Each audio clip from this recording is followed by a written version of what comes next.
Counselor Accents Podcast. Two school counselors who love their jobs. Oh, and they happen to have Southern accents too. Bless their hearts. I'm Laura Rankhorn. And I am Kim Crumley, and together we are Counselor Accents, two school counselors who are in the trenches with you. We know what you're going through because we're living it every single day. So, Kim, we have a podcast episode today that it's a tough one. Every now and then we do one that we just think is so important that everyone hears, but they are very difficult to record and they're very difficult to talk about.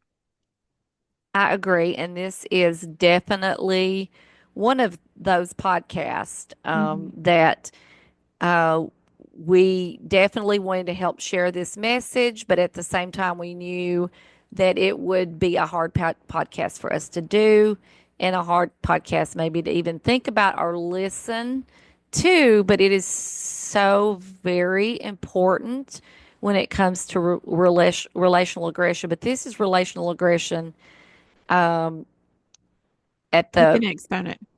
At the highest level. Absolutely. Yep. And this goes back. When we were in New Jersey last year, we had a conversation with a school counselor there, and she said she was listening to a podcast right now about three friends, and she told us about it. I think the name of it is Three. So we both went and listened to it and said, oh my goodness, we've got to get this story on our podcast because I don't know if you can be a school counselor for 5 minutes and not deal with some type of relational aggression.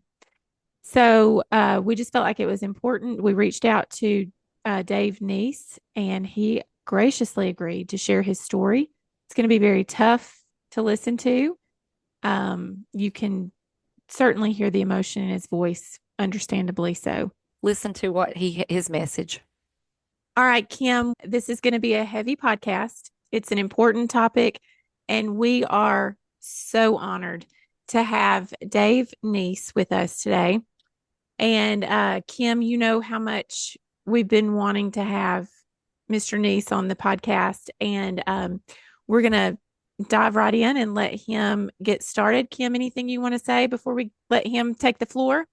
No, we just know that Dave has been sharing his message, and we felt like it was important for school counselors because we kind of are the gatekeeper for social emotional, and this is relational aggression at its worst, and I think it showcases how serious it is. So, Dave, if you'll take us, for our listeners who may not know, can you tell us a little bit about you and a little bit about your story? Sure. My name's Dave Neese. My wife is Mary Neese. We have a daughter named Skylar Neese. And I'm sure, unless you're living under a rock, you've heard her story. Skylar Neese was 16 years old when she was murdered by two people she thought were her best friends. She was a high school junior, a 4.0 student, a great kid. And she had, this is a story of psychopath meets sociopath. And that's what Rachel Soth and Sheila Eddy are. Those are the two girls that murdered Skylar. On July 7th, 2012, they picked up Skylar. They were having trouble internally with all three of them. Skylar was having a sleepover at Rachel Soth's house. Rachel's mother was very strict. And they got into the booze cabinet and they drank a bunch of it. And they couldn't leave the room because if they did, the mother would hear and come down and, bust them for the booze. So Sheila Eddy and Rachel Soth decided it was a good time to, how do you word this? Experience their love for each other. So they did so in front of Skylar.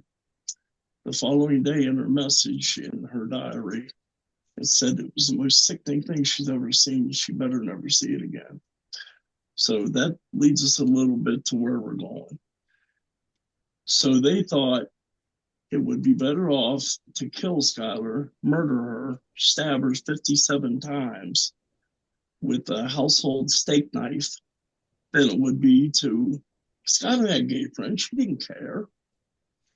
But instead of, talking to her about it, they thought it was easier to kill her. They didn't think it through, and they absolutely did not care. Okay, their mothers had got them out of trouble every time they'd gotten in trouble. So they never saw what, trouble was. Okay. When Skylar got in trouble, we reprimanded her, but she never got in trouble. I mean, she was a good kid. Yeah. So these two girls picked her up one night, convinced her to sneak out her bedroom window. She got in a car with them, and she was told she was going to a party, and we're all going to talk and everything's going to be cool and all that. Well, she got in the car with them. They drove her approximately 40 minutes, or about 30 miles, outside of where she lived, and they brutally stabbed her to death. Okay, this, like I said, sociopath meets psychopath. And Sheila Eddy and Rachel Soph are those two. I'm not sure which is which, but that's what the FBI told me. This story has been featured on Dr. Phil, Dr. Oz, Dateline, 2020. Oh God, there's so many of them, I can't remember all of them. And recently a podcast called 3 that's been number 1 for a long time.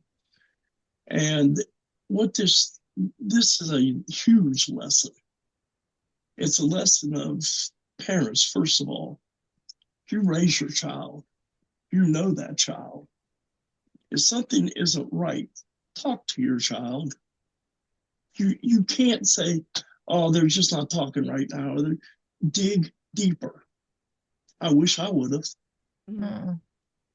There's no way in the world that this should have happened. Okay.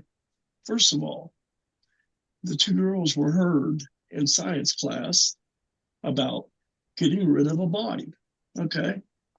The science teacher sent them to the office without even asking why they were in the office. The principal said, oh, these girls make really good grades. Send them back to class. Didn't even care why they were in the office. And if you're a principal and you girls are counselors, you don't let it go at that. Right. Okay. You find out why. You find out what happened. And she didn't even do that. Okay. And after Skylar was murdered, if you got caught talking about it at school, you got in big trouble. She wanted it hushed up because she messed up. Okay. I don't even know if she's teaching now or not. Had she done her job properly, it may have not happened, or it may have, I don't know. But we only know the one end of it. Rachel Soph stayed away from us pretty much the entire time Skylar was missing until she confessed in 2013.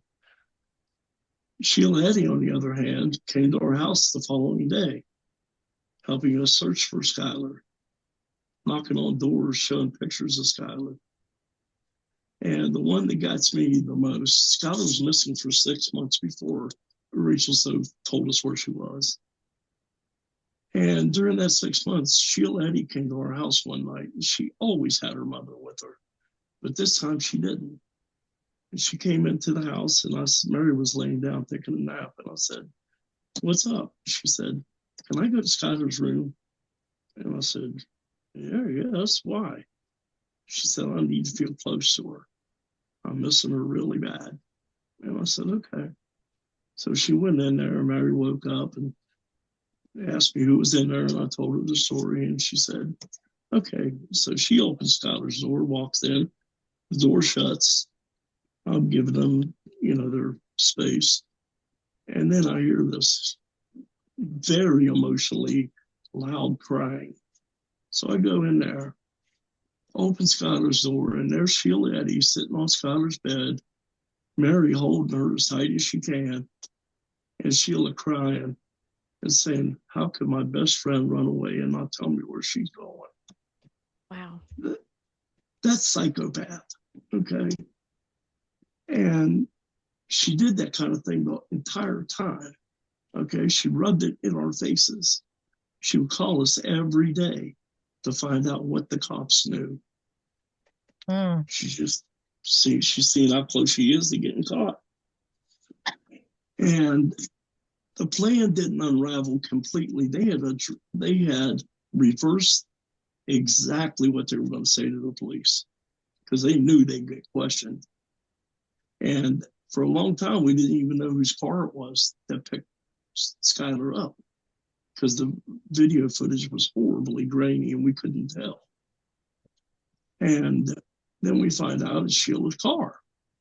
Well, Sheila said, yeah, that was my car, but we never saw Skylar come back. And we said, why is that? She said, I dropped her off at the end of the road because she didn't want to wake you guys up. Well, that was far off, but we knew Skylar. We knew she may have done something like that, so we didn't say anything. And then Rachel Soph has a nervous breakdown on January 2nd or 3rd of 2013. She gets admitted to the Chestnut Ridge Psychiatric Hospital, where she tells a nurse, I believe it was, what had happened. And then she told the doctor. The doctor called the police, and the police took the statement. It's really funny because the day that the lawyer had called the state police barracks, I was actually there having a meeting with Ronnie Gaskins, the lead detective, or the lead trooper in this case. And I was in tears. I was crying. It was just after Christmas. I had not seen my kid in 6 months. I was a mess.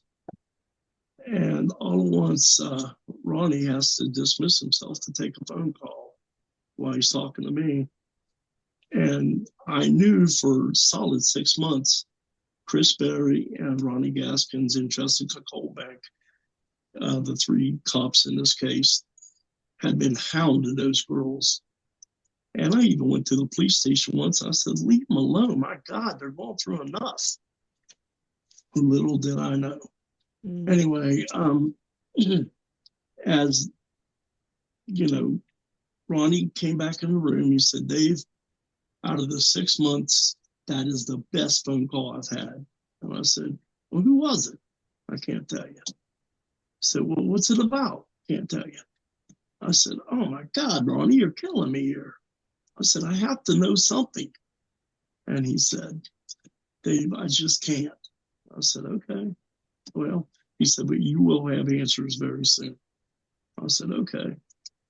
So then, we're hearing that Rachel got put in Chestnut Ridge and something happened in there that's going to change this whole case. And so we keep listening and we hear less and less and less from Sheila. Well, the girls were saying they were home in bed at midnight, okay? Well, Chris Berry, one of the troopers, brought a piece of paper over to me. He said, Dave, we dinged Sheila or Rachel's cell phone.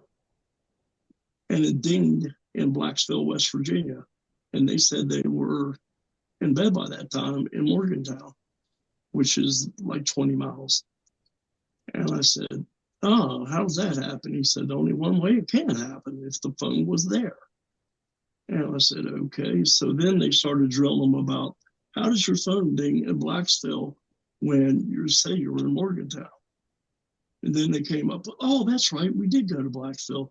And then their lies started going undone because they hadn't practiced that part yet. Right.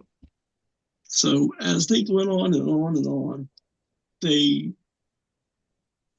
told more lies and they couldn't get out of them. And Sheila Daddy took a lie detector test twice and flunked them both miserably. Rachel Soph jumps out of a car that's moving and runs across 2 lanes of traffic so she doesn't have to take the lie detector test. Okay. So those were, subtle hints that the girls knew more than they were saying. But for, I'm going to say 4 solid months, they maintained that story. And then stuff that they were doing too wasn't right. Like the following day, Skylar was missing. Rachel Sofs had pictures taken of her on a boat in the middle of Cheat Lake with a friend.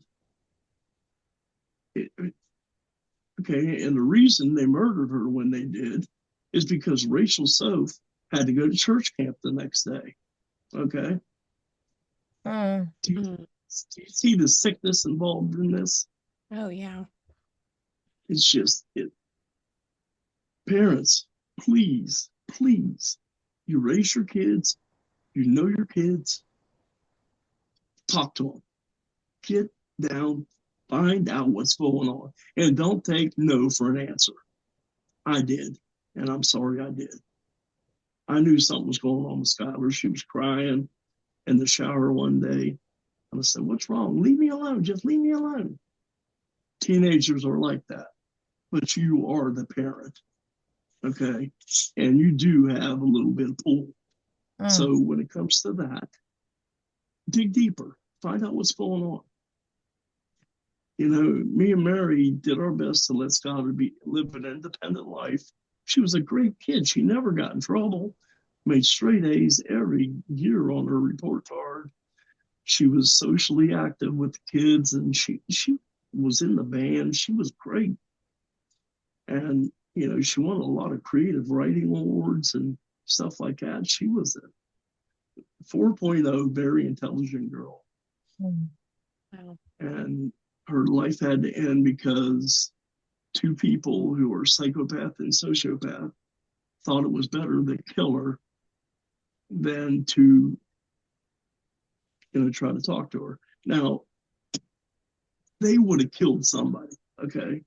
Because the FBI said those two meeting is like 1 in a billion chance, but it happened, okay? And when one of them happened, the other one had to outdo that one. And so Sheila done said something or did something, Rachel had to outdo that. And I think in this case, Rachel was the follower and Sheila was a mastermind. But Rachel's the one that came up with the idea, let's just kill her. And Sheila got that idea and she ran with it. And she would not let it go. And as far as prison terms, Rachel So's been up for parole twice. She got denied twice. And he doesn't come up till 2028. And trust me, I'll be there. And I will tell the parole board exactly what I told you girls. That she is a psychopath that does not belong outside of the jail or prison. She is where she needs to be. The two kids are locked up now, and they should stay locked up. They're both sick, very sick. And you know what gets me the most of all about this whole thing? Those darn girls get fan mail. People out there, listen to me, people out there, what the heck is wrong with you? You send fan mail to people like this? They're killers. They are not celebrities. They are cold-blooded killers. And they don't deserve that. They don't deserve anything they have. You know, when they committed that crime, they gave up their rights, okay? But no, one of them gets married and the other one's engaged. And holy moly, I just get so upset when I'm telling this story. I'm sorry. Oh, No. no, you have every right to be upset. It's an overwhelming story, Dave, and I can't imagine actually living it out because you're right. Unless you've lived under a rock, you know this story. It's hard to hear when you are watching it. If you've watched it on any of the things that you've mentioned, Dateline 2020, but to actually talk to the parent.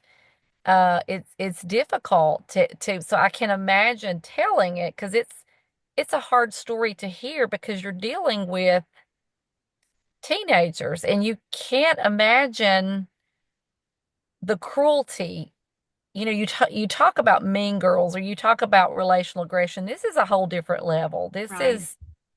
is murder and it was thought out, right, Dave? I mean, they knew they had planned this for quite a Premeditated. 7 months, I think they planned it out. Yeah, Oh my goodness. almost a year. Yeah, well, close to a year. And it it was not only planned out; it was planned out to the T. They knew where they were going to hide the steak knives. The only thing they didn't get right was it was too rocky where they were, and where she was murdered at. We have since built a memorial for Skylar, and it's been overwhelming with the people that stop by there to leave something, a cross or, something. Skylar's friends have been there to leave something there for Skylar that they would know it was them, and they've turned that place.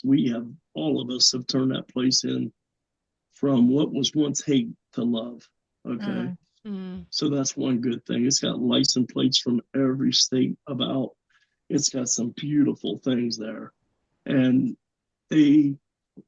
people have come by because they've heard this story and they know, oh my God, two people. Sheila Eddy was her best friend, inseparable for 8 solid years. Okay.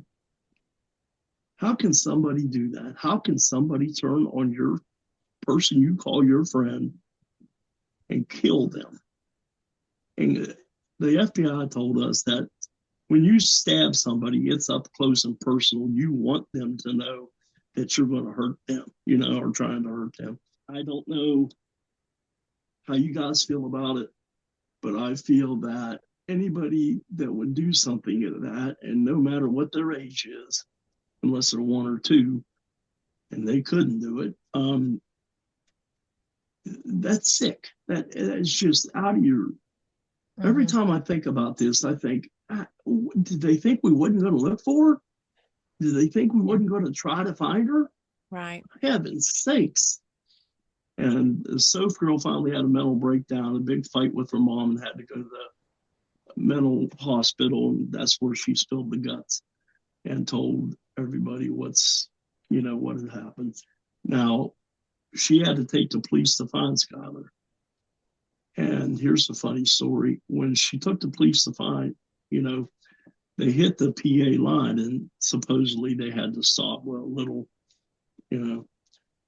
story for you, they didn't. They didn't stop. They just kept going.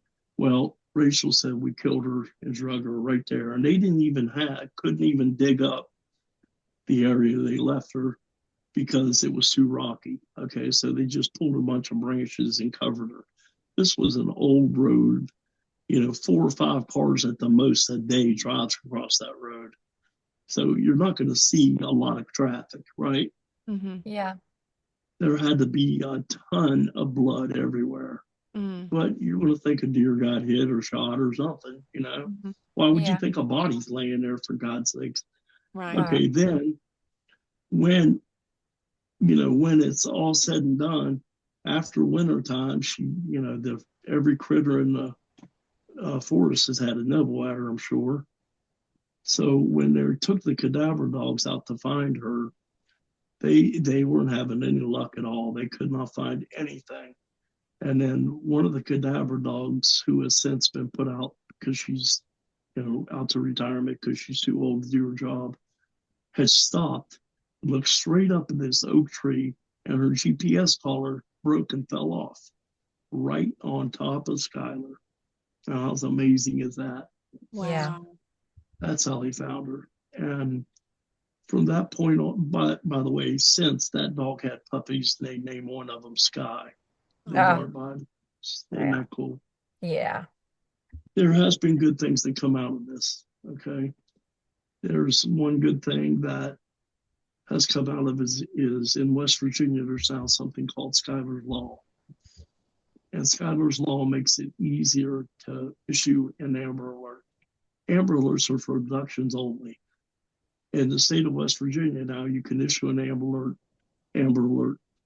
If your kid's straight A student or a good kid, and they've never done this, never ran away, never done anything like this before, and you come home and they're gone, yeah, it's for that. It's for kids that never get in trouble, don't do anything wrong. All at once, you come home and they're gone. That's what this law is for. And there's something else called Skylar's Promise. And Skylar's Promise affects you two ladies and all the counselors that's going to hear this more than it affects anyone else.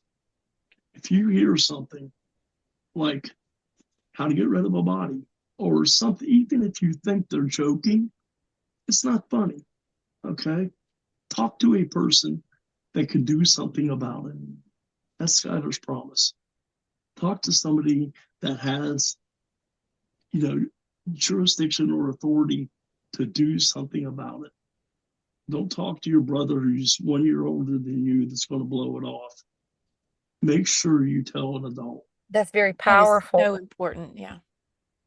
So with Skylar's Promise, tell us a little bit more about that. Are you and your wife spreading the word about Skylar's Promise? Oh, yeah. I've talked in about 15 prisons. And the talk there is a little bit different because those guys have already offended. I've never done a women prison. I've always done maximum security men's prisons.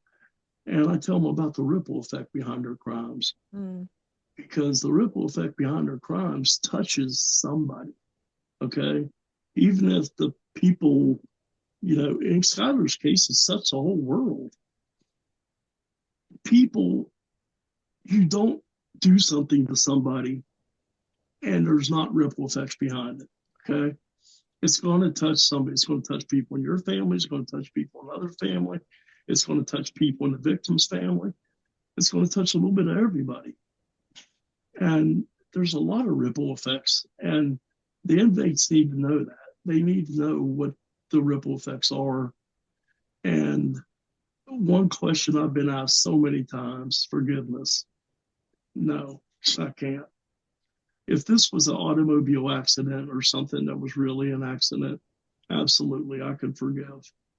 But something that was planned for about 6 or 7 months and carried out and then lied about, I can't forgive that.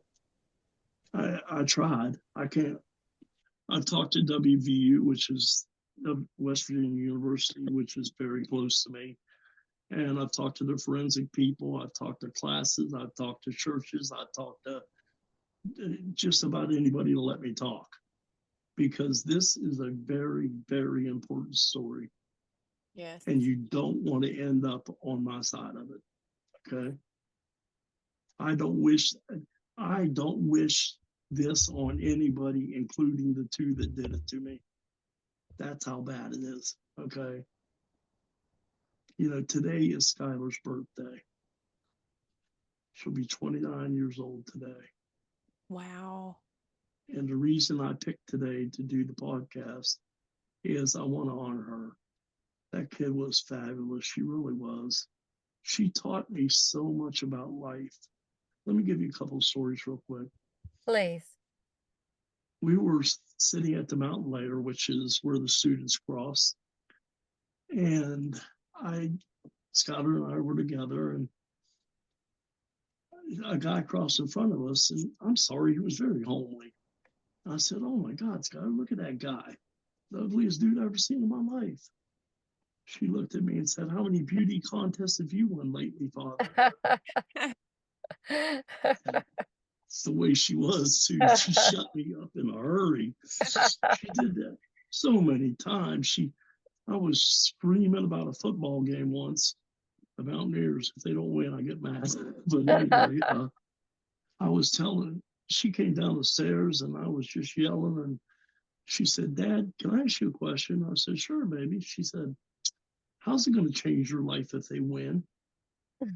I said, "Well, I said, go back upstairs." And the story I like the best is this one. Have y'all ever heard of those little tea sets they buy for kids? They got the little plates and saucers and little pitchers. Well, I came home, or we had a Skylar Daddy Day, and that's the day she could do anything, me and her do anything she wanted to do. And it was raining and miserable outside, so we decided to stay home and play tea party. And she was a waitress, and I was the customer, so I'd pay her with fake money, and this was a blast. It really was. Until Mary came home. And Mary said, "What are y'all doing?" Skylar jumps up. Let me tell her. Let me tell her. Daddy is the customer and I am the waitress, and we're playing tea party. And I've only drank about 5 of those things full of water. And she came over and she said, "Dave, you realize Skylar can't reach the faucet yet, right?" Oh no. Yeah. I said, "Skylar, tell Daddy we're getting that water." She No. grabbed me by the hand, pulled me into the bathroom, pointed to the commode, right there. Oh my goodness. I Oh, didn't think it was very funny at the time, though. I said, "Oh, no." And I'd already drank oh. about 4 or 5 of them. I just knew she left and she went and got water. She came back. I didn't know where she got it Oh, that's at. a great story. I love that. Oh, that's beautiful, beautiful memories, and nobody can take those away from you. And for you to share those with us, Dave, on her birthday, Oh, I can't. I just feel honored and humbled and so moved and touched by this story. And I think that there are going to be educators who hear this and think twice about opening our eyes and really looking around at relationships our students have with one another, words that they're saying, and maybe demeanors that are changing. And how can we help and taking those comments seriously when we hear those things and, taking action. Right. And there's no way you can, if that principal still to this day if she would have done her job, and a principal's job is to find out what's going on. Okay. And you girls as counselors know this. You're the head person in that school. And if you're being sent to the office for talking about how to get rid of a body, would you send a kid back to class? Oh, heaven's sakes. I mean, we take things like that very serious. And stories like this that if you're not, it's stories like this that even if you don't think, you don't make a judgment call on that, you call parents, you let somebody know, and you let those kids know this is serious. What you're saying is serious. I think we're really trained, and I think it's changing every year. And this is one of the reasons, Dave, is what happened to your daughter and things that we're seeing around the world, that it's so important for us to take these things serious. absolutely. The parents are a big play in that too. I'm sorry, they are. Mm-hmm. And you teach your kids right from wrong, and that's all you can do. No, it's not all you can do. You teach them right from wrong, then you monitor them. Then you make sure they're doing what they're supposed to do. You don't send them on the road and let them go. That night that they murdered Skylar, Sheila told her mother she was spending the night with Rachel. Rachel told her mother she'd spend the night with Sheila. Do you just let that go? No, you call the house and make sure she's there. Mm-hmm. You talk to the mother and make sure she's there. But they didn't. Neither one of them did. And that's why my daughter's dead, because people overlook stupid stuff like that. And the Mm-hmm. principal, it was one of her students. Yeah, but it was one of her students would have been alive maybe if she did what she was supposed to do. Instead of not even caring why the girls were in the office. Didn't even ask why they were in the office. Then the cops searched Sheila's locker and found pot. Now, Wow. drugs in the school is zero tolerance, right? Is that the way it is in your girls' schools? I mean, is it Yes. Yes. zero tolerance? Yes. Nothing was done to Sheila Eddy at all when they found that marijuana in her locker at school. By the way, Jessica Colbank is the one that found it. She went up to the principal and said, "Oh, by the way, this belongs to your little angel," and handed her the pot. Sheila didn't get suspended. She didn't get expelled. Why? And I say that a lot, and I've never heard any backlash from it. So I guess I'm okay. We can't even tell you how honored we are that you would share this story. I had no idea it was Skylar's birthday. That just means so much that you would spend her birthday with us. We're so grateful to you for telling the story. And I know it must be so very difficult to tell the story and to relive it over and over again. But when you share this story, I mean, this is going out to educators all over the nation who are going to be able to listen for those things and have those conversations. We're going to share it with parents who, unfortunately, are going to be able to learn from the words that you're sharing. To dig deeper and ask the tough questions and be the parent.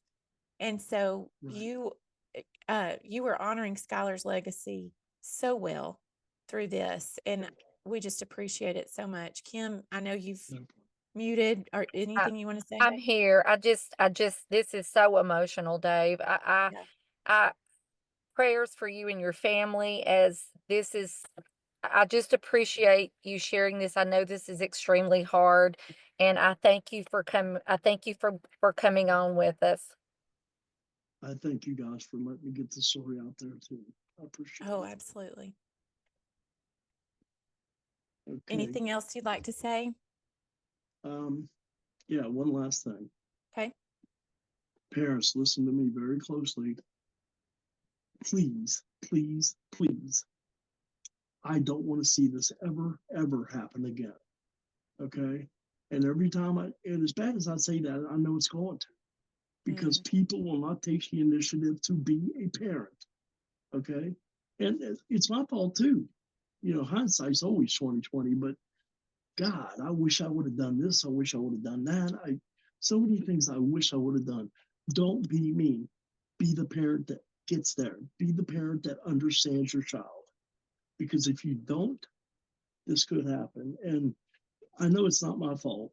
And I finally forgave myself for that, because it's not my fault. But don't ever put yourself in my situation. One thing I hate is when somebody comes up to me and they say, if it was my daughter, I'd be in prison. Don't say stupid things like that, because you're just telling me I'm a bad dad because I'm not in jail. That's what you're saying. And that's not true. I was a great dad. And I had a great kid to be a great dad too. She got her mother's looks in her dad's mouth, poor thing. But Skylar her dream was to be a lawyer. And she wanted to help people. And that is the best, she was working at that. She was getting the grades. She was taking extra classes. She was a phenomenal kid. She really was. She had a part-time job on top of all that, and still maintained a 4.0. So when she was murdered on July 7th or July 6th, whatever they say it was, I'd say it's 7th, they say 6th. When that happened, they took a fantastic person out of this world. Yeah. I'm sorry.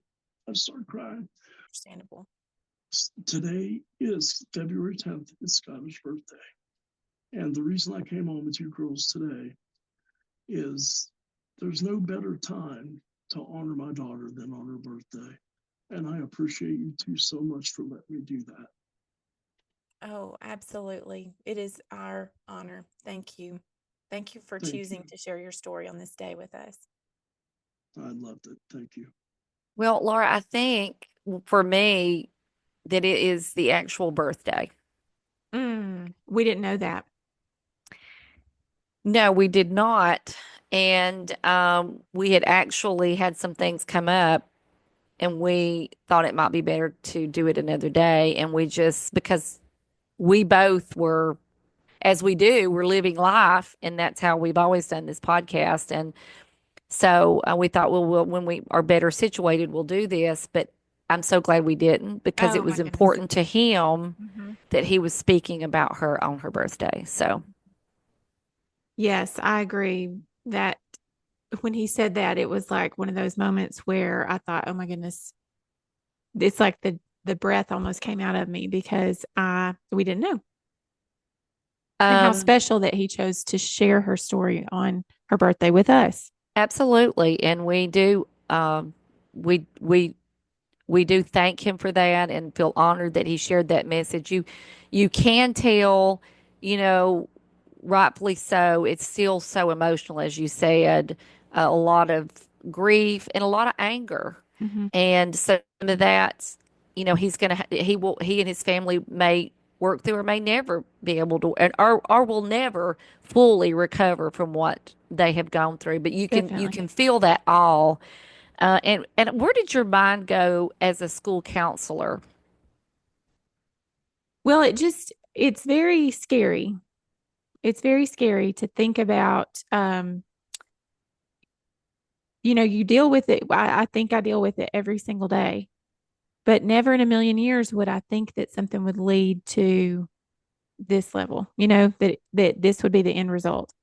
Yeah, I agree. I think this is the worst case scenario, and I don't know if you've watched this, the podcast three. I watched it on 2020.